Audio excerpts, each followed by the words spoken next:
Olá, tudo bem? Bem-vindo ao nosso tradicional Café com Ações. Saúde a todos. O Café com Ações é um giro de notícias, conteúdos e informações sobre economia, bolsa de valores, mundo dos investimentos, mundo corporativo.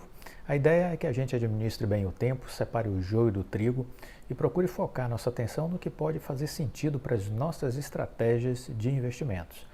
Vamos nos afastar do ruído e se concentrar com muito foco, com muita concentração, priorizar os assuntos que são pertinentes às nossas escolhas de investimentos. É isso que pode fazer alguma diferença no decorrer do tempo com relação às nossas estratégias.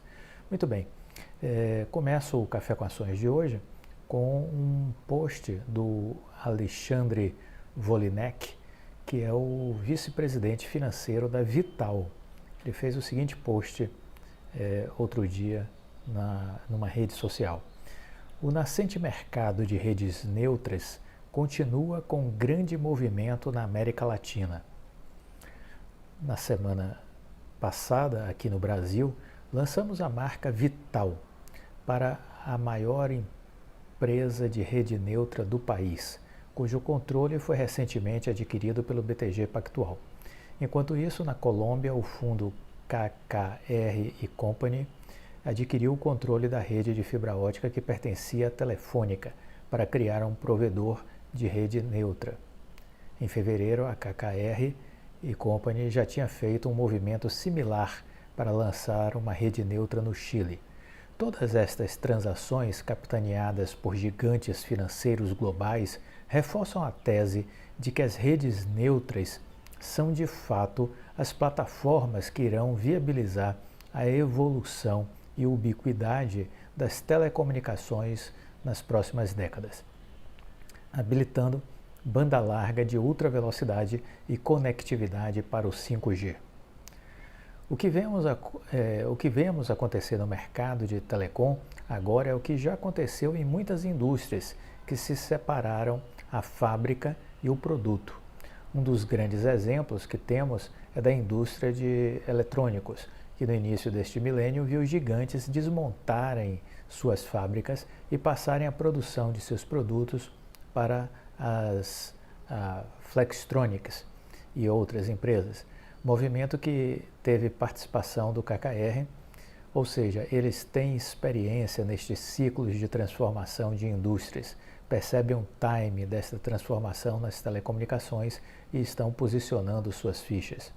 A possibilidade de uma estrutura de capital mais eficiente para fazer frente ao grande volume de investimentos, aliado a uma maior utilização dos ativos pela redução de redes sobrepostas, permitirá grande geração para os players que se alinharem e abraçarem a transformação das redes neutras que está apenas começando.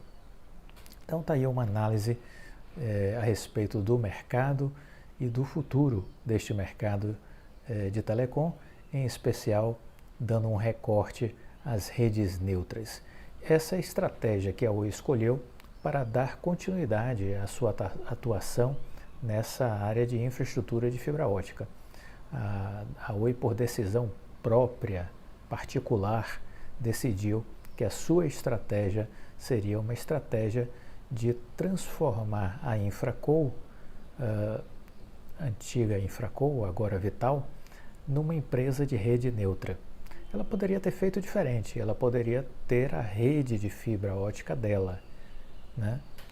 Mas ela preferiu construir uma empresa de rede neutra. E o que isso significa?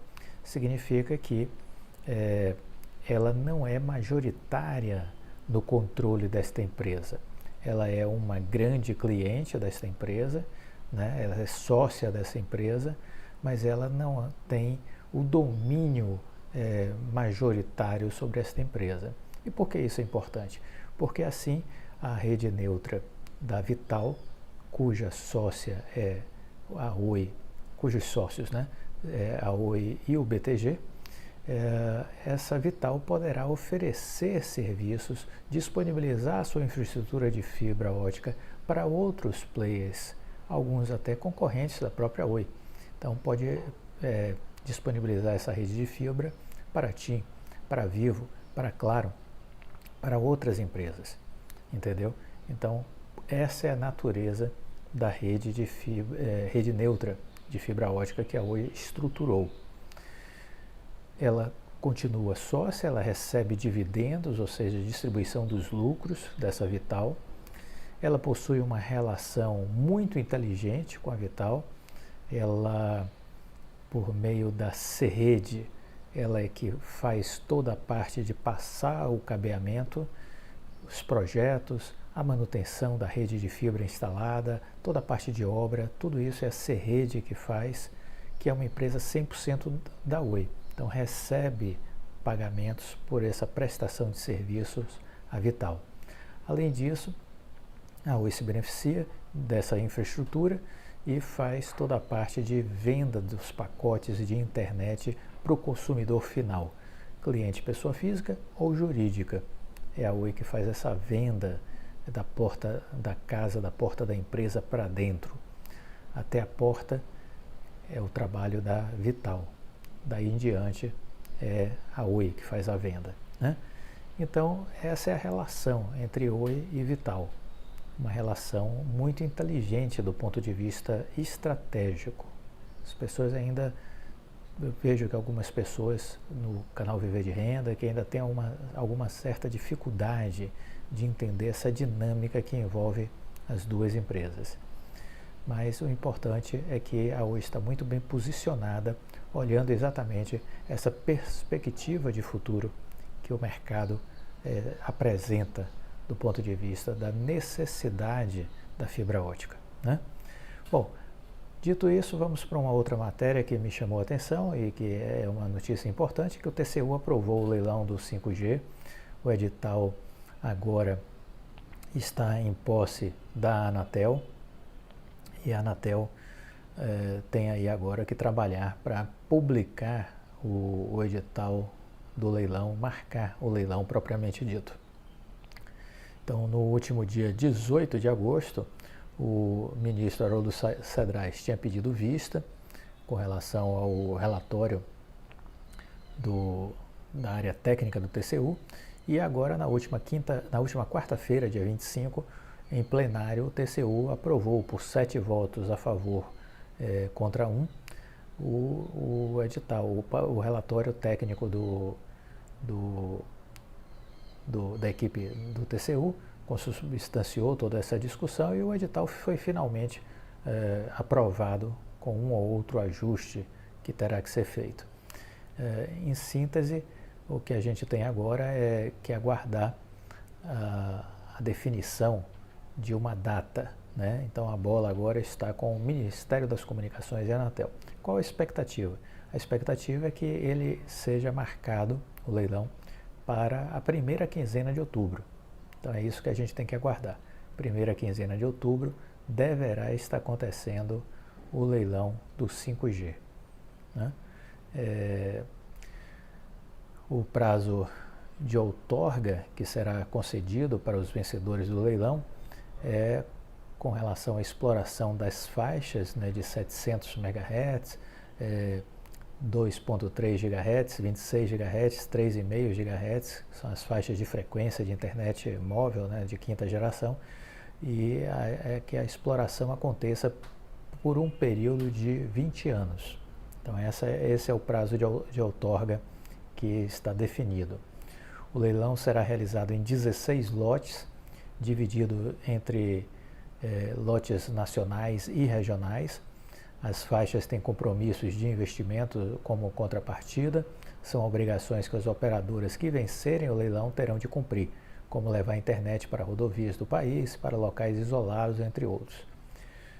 O processo do 5G começou a ser julgado na semana anterior, quando os ministros formaram uma maioria para aprovar o edital, e aí um pedido de vista do ministro Haroldo Cedrais acabou adiando o julgamento para a última quarta-feira, né? O que acabou acontecendo. E aí foi formada essa maioria de votos e liberado, vamos dizer assim, o edital para que ele possa então seguir para a definição do leilão. A modelagem adotada pela Anatel, ela levou à conclusão de que a exploração econômica do 5G, ela tende aí a trazer ganhos, vamos dizer assim, para todo o país. Espera-se, na verdade, uma grande revolução, né? Há uma expectativa aí de que essas 4 faixas que serão leiloadas estão aí avaliadas inicialmente na faixa aí de 45 bilhões, né?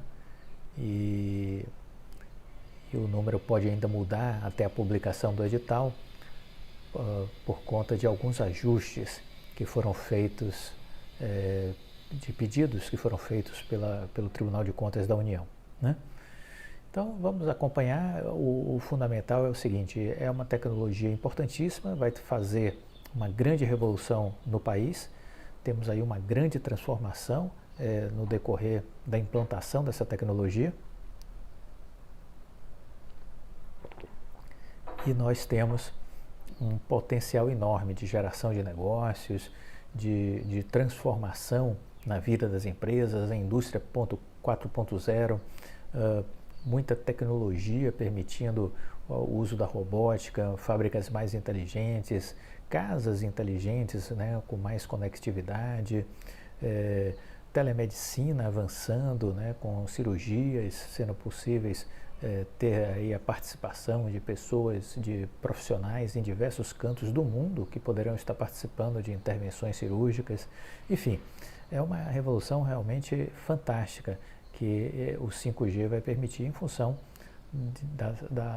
do grande ganho que você tem em termos de qualidade de conectividade para fazer os downloads, uploads, tudo isso vai ser realmente uma grande transformação. Por outro lado, recordemos que o CEO da Oi, o Rodrigo Abreu, ele já declarou que não existiria condições de ter o 5G funcionando no Brasil sem o uso da infraestrutura da Oi. Então isso é ótimo, porque a Oi ela não vai participar do leilão a princípio, mas ela será uma das principais beneficiadas por este leilão, porque certamente as empresas necessitarão da infraestrutura de fibra ótica da Oi. Isso é uma ótima notícia, isso é uma ótima coisa. E ainda, além disso, vale dizer que nós temos aí uma questão que foi atrelada ao leilão, de que a Anatel e o CAD disseram que só se manifestariam sobre a venda da Oi Móvel após o leilão do 5G, após saber quem são os vencedores.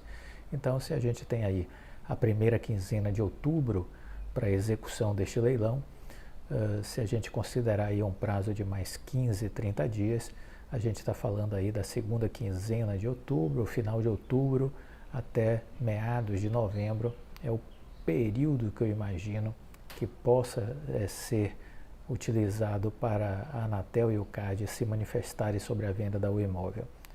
Então, de 15 a 30 dias após o leilão, né? Então, o cenário com que eu trabalho é exatamente esse, de que em novembro a gente deve ter sim uma manifestação favorável à venda da Oi Móvel, feita tanto pela Anatel como pelo CAD. Então essa é a minha expectativa, certo? Então é isso, quer dizer, a gente tem que continuar acompanhando, né? Mas a gente tem tido aí uma evolução muito positiva com relação a esse tema do leilão do 5G.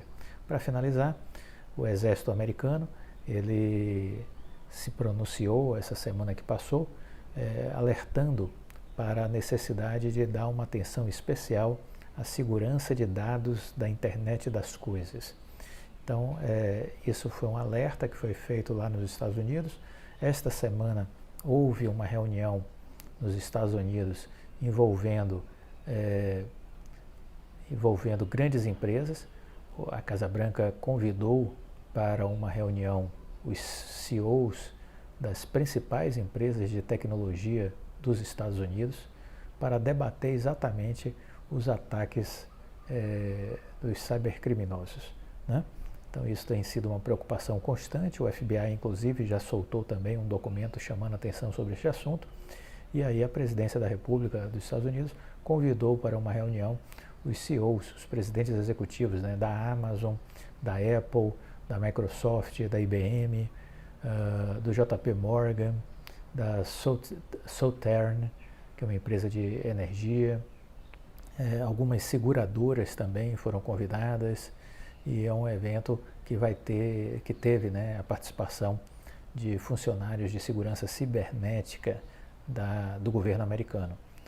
Então, esse é um tema que está na pauta e deveremos ter novidades. Não saiu ainda nenhuma notícia sobre o desenrolar dessa reunião, mas a ideia era construir algumas alternativas, alguns caminhos para lidar com este problema que se potencializou por conta da pandemia, né?